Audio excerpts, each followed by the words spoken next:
Okay, so we're going to be trying to diagnose our well problem. Everybody's telling me it's probably the pressure tank or something with the pressure tank. I have a video regarding that and what it's doing. So the first thing that I was told to do is I need to turn off the power, which I did, and I've tested the lines and there is no power going to the pressure switch there. I'm going to check one more line down there to make sure. But basically what I'm told to do is I'm told to turn the power off, and I need to basically drain the pressure tank and then check the pressure on the nozzle right there. It's just an air spigot. Check the nozzle, check the pressure there, and see what my PSI in the tank is of just the air without the water in it. And so I'm going to go ahead and get that going right now. Okay, so after draining about five gallon buckets, they weren't completely full. They were only about half full. So that's what, 15 gallons, 20 gallons. The last bucket is about a third full, and it's all black water. I mean, it's almost like it's disgusting, just black water. And that's probably from the rubber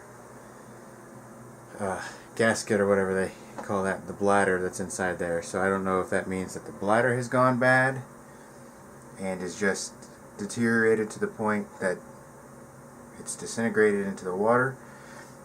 The water that never in the faucet never comes out black, but this has me concerned because obviously this water is being cycled through the system. And if there is black inside there, that really has me kind of concerned that maybe we've been drinking this stuff, because there's no filtration system on this house as far as the water goes. So just something to think about. If you don't have a filtration system, this is what you could be drinking, because this goes through, obviously the well comes in, goes into the pressure tank, the water from here goes out into your pipes. If there's no filtration to filter this stuff out, you're drinking it, you're eating it, you're feeding it to your kids, you're bathing in it. So just something to be cautious about. Alright, let me continue on. This is the last bucket, and then we'll go to the next step. Okay, so all the water's been drained. The next step is to check the pressure coming out of the tank using a gauge. I only have a tire gauge, which will work in a pinch. The pressure inside the tank is supposed to be 2 psi below your cut-in for your pressure switch. In my case, I have 40 psi at the switch, so I need to read about 38. Hopefully it reads at 38, because I have no idea if my air compressor is working at the moment. So let's go ahead and give this a shot, see what happens.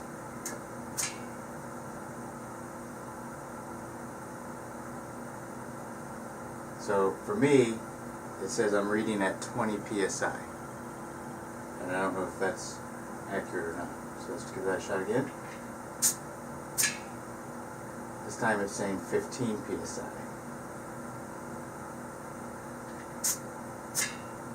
17 psi. I do it 3 times, get an average, and obviously I think my tank is a little low, and it's supposed to be at about 38. So I'm going to go get the air compressor, put some air in there, and see what happens. Okay, so we went and got our air compressor. I got about 100 psi in the tank. Turned it on. I'm going to go ahead and slowly fill some air in here. But one more time, I'm going to just double check my...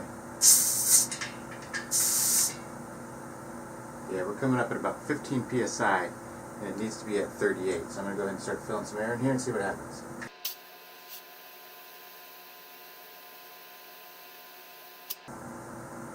Okay, now I'm going to double check it, make sure air is actually staying. So now we're closer to about 18 psi, so we got a long way to go.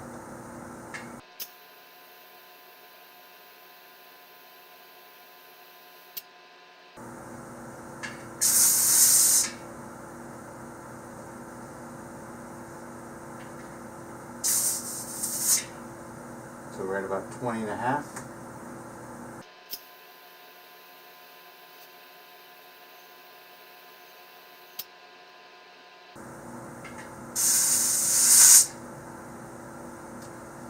These tire pressure gauges are not the best thing for these things. I'm going to go add some more air to my tank. I'll be right back. Alright, we went and upgraded our tools just because I wanted a better reading, so I got a digital pressure gauge, and I also went and upgraded my input system because I really want to get this as accurate as possible. So right now we're sitting at about 25.5 psi according to both gauges I got. I'm going to go ahead and fill it up. Okay, so we're back at about 38 psi. So I'm going to go ahead and put the seal and this back on. Okay, so now what we're going to end up doing is reassemble basically everything. We're going to go flip on the power, open up the water line, add a faucet, and let this fill up, and we'll see where we're at. See if that helps resolve the problem. Okay, so we've turned everything back on. We've pressurized the tank with water. It looks like we're sitting at just below 60 psi in the tank, which is definitely different than where we had been sitting before. We were usually around 50.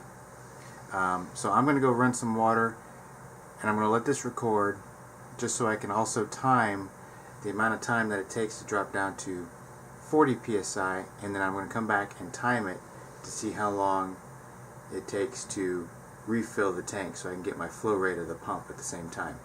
Alright, so bear with me. I apologize, this is actually part of my documenting the situation so I have something to go back onto. Alright, so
okay, so I'm back We did a full cycle.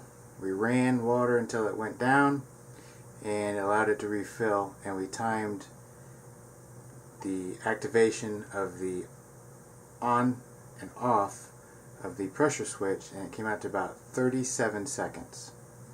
So it's not running for a full minute still, which is bad because that means the well pump is going to continuously short cycle itself and eventually burn out. So we still have some more diagnostics to do, and that may just simply be that the tank is too small and we need a larger tank to allow the pump to run faster. Alright, so we'll be continuing this until we get it figured out, but for now it is definitely twice as good as what it was before, where the run cycle was 14 seconds. So I'm going to get back on the forums and see if I can figure out some more information and diagnose this in part 2. Alright, on to the next.